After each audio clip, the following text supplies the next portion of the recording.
Okay, so we are recording. Jose, welcome. Welcome Welcome. everyone. So this article and interview was written just in the last days of 2020, but thank you, Jose, for taking the time to record this on the 2nd of January 2021. It's a good theme. We are actually bridging 2020 to 2021 for education.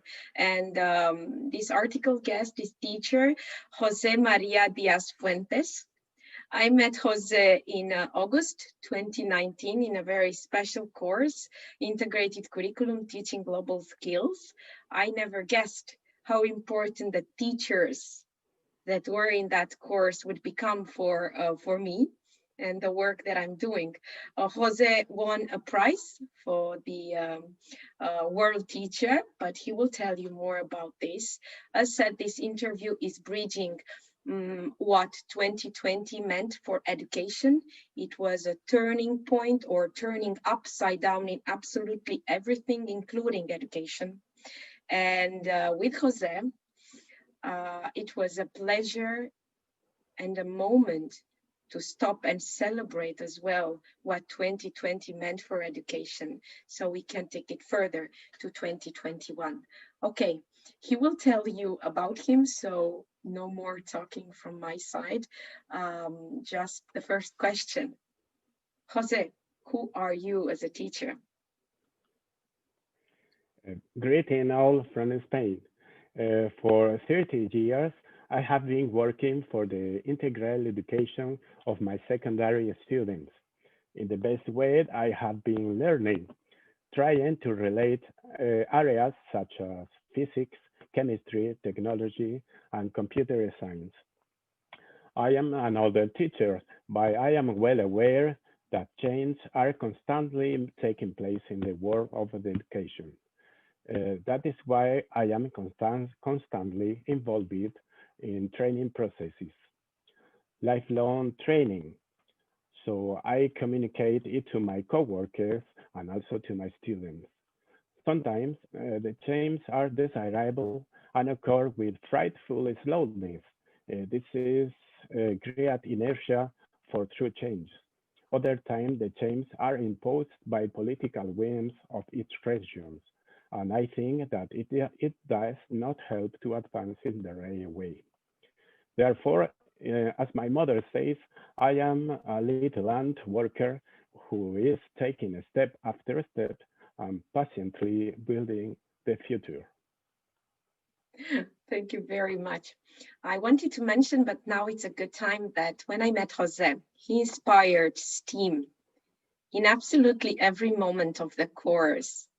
And that was a way for me to think about who we are, what we are, and the job we are doing. So, starting from this, Jose, what is the job that you are doing? I work in a concerted school that has about 700 students. It is a school that is guided by the demands of public education, but with a special character inherited from the Salesian priest. Um, we always know that some facets of this type of education do not like to some politicians in my country, but we understand that a true integrated education must be a sign of belief in some personal feeling. I have a degree in physics, in theoretical physics, and perhaps what I have said may seem like a contradiction, but from my point of view, integral education is not an odds with anything. We are a school in which we take care of the details from the smallest to the largest courses with a very stable team of teachers who easily agree to achieve common objectives. I assure you that it is not very common to see in my country. Due to the status as a technology teacher for many years, I have been working on projects and planning tasks with my students until researching the final goal. This encouraged me to carry out researching projects with my students so that they could exhibit their work at fairs. Fairs at first were unique in our school. Later, a group of teachers and I managed to encourage all the schools in our city to hold an annual science fair in which we could all learn about the world in our classroom. The next step was to join in other regional and national events.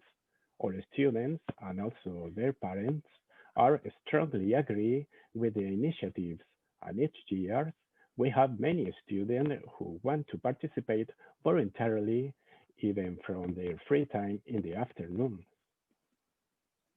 Thank you. You mentioned two very important things. One of them is this prototyping. You explained actually very clearly how you start some actions with your students in the class, and then it's up to the school level and your colleagues, and then the parents, and so on, the communities involved. So this one is very important. Education happens in the ecosystem around the community. And second, you mentioned the contradictions, or this idea that might seem as a contradiction. 2020 was full of these feelings or ideas of contradictions. And this is what inspired me about this moment of you and your work in 2020. We might not agree, or we might be disturbed by some policies or agencies that we do not control, and they're happening or impact on education, but in the same time, you keep up the inspiration and you teach with inspiration. So I come to the third question. What are the things you can let go, let them die in 2020, so they no longer serve you for 2021 and your teaching? We have always believed that attendance at face-to-face classes was enough to clarify doubts on secure concepts, but students need continuous feedback from the teachers. During this pandemic year, it has been necessary to establish personal communication with each student on many occasions. It has been a hard work that has required many hours of being in front of the computer, but I have understood that personal dialogue is fundamental. On the other hand, we have all been forced to create digital content, but it is more than that. It is necessary that our content are understandable, attractive, and of quality. We often have to do remastering to go closer to the student, and that's better achieve the objective. The education professional, we must abandon many classical techniques and open doors to more interactive and creative ones. Okay, so we get to this point and I ask you, what do you need? Resources, people around you to generate what you want to do, continue your work.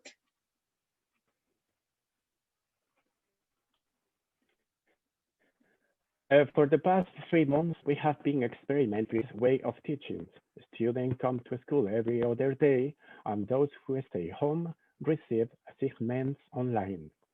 The big advantage of this is the good number of the students in each class. In normal situation, we have 30 students, and now working with half allows more interaction between all of us. The drawback is the duplication of work time because we have morning and afternoon schedules, in addition to those necessary to prepare materials online. Obviously, the need is logical. We need more teachers to be able to carry out all of this, but it is a problem that the administration will not solve for us. The administration dictate rules, and we, the teachers, simple do what we can. True. What is one thing you can ask for yourself, for your community, for your students for 2021, and that would let you smiling, continue smiling? It is not easy to answer that question because in our school we have many open battlefronts. We are a special school with special needs in which various institutions constantly pressure us. Bureaucracy on the one hand, visibility and propaganda because our existence depends on the demands of parents who want to bring their children to our school. Educational needs for which we do not have enough personal staff and the constant threat of closing classroom by the administration. I am optimistic. So far, and from my experience, we have survived 30 years. However, no winds blowing our country. It is as simple as ensuring a global pact for education in our country. We have been asking for it for decades and an investment in significant teaching staff. I hope that one day the education of our young citizens will be the most important things in my country. And with these last words that you mentioned, inspiring words, Jose, what are 5 things you are celebrating for education in 2020?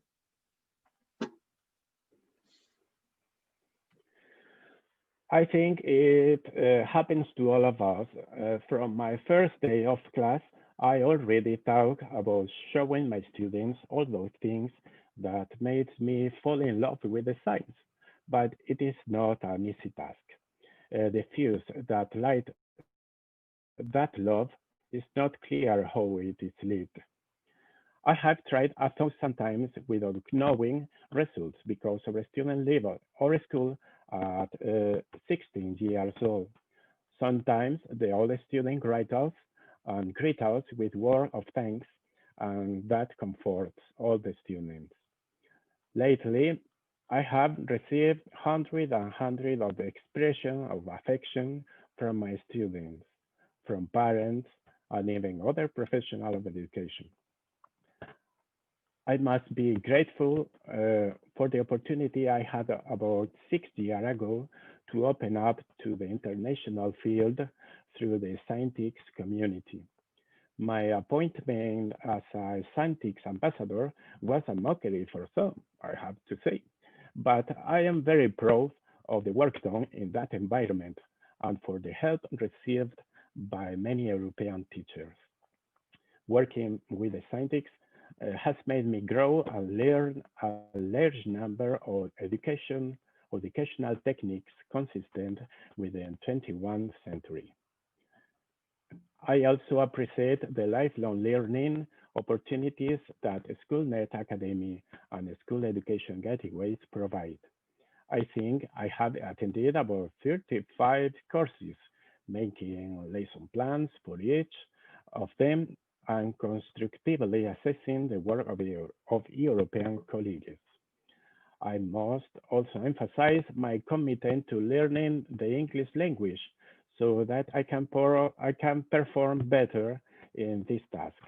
It is not, it is not easy for me at my age because I only studied French when I was young. Today, I hardly even recognize myself. You know me, I am very shy, but you can see that I am talking here. I can forget Euneo's course last year when I was with you. My adventure began at the airport when my suitcase was held to search inside. Me alone in Helsinki, explaining my plans to the police. Oh my God! And the official languages is all in all places were Finnish and Danish. But it was time to learn and see the successes of the education in Finland. They are memories and learnings that I will never forget and that have marked my performance during this last year.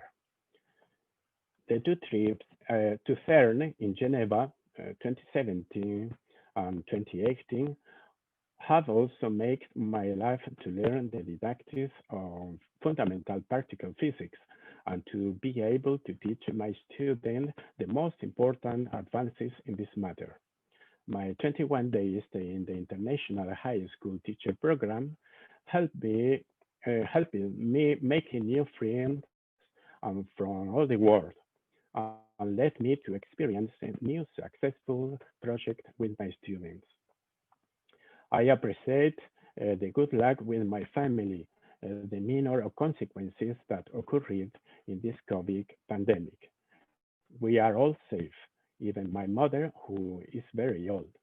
I think it is a blessing for her that everything has gone well.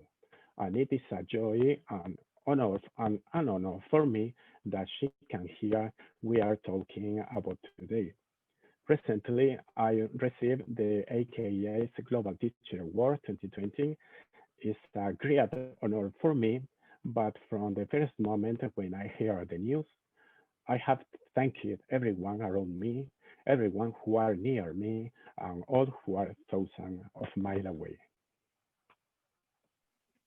Thank you very much, Jose, for opening your heart and inspiring all of us to take these questions and answer them for ourselves and our work. For inspiring that education, above all, shows that we are working in ecosystems, and for reminding how important it is in these days, in this year, to be safe. Thank you very much, Jose, one more time for being our guest with this interview. All the best, and I wish you successful 2021 for yourself, for your class, for your community, and all the health for your family and friends.